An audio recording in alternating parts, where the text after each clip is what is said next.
এখানে দাও।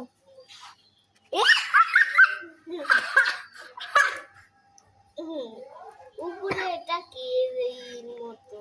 এটা হচ্ছে লেজের অংশ, বুঝছো? এই মাছের নাম কি? এটার নাম হচ্ছে বাইম মাছ। এটা হচ্ছে কাঠা নদীতে। বাবারে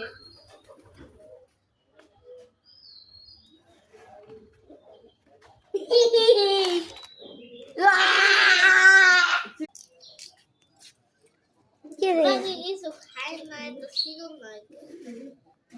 এই আসলো তোর মতো দাও বাবু পাইছি। দেহু আরা কারা কত বড়টা! আল্লাহ, কত বড় ভাই মাছ! আল্লাহ, এগুলা সরল মাছ। কোথায় সব চিল্লাস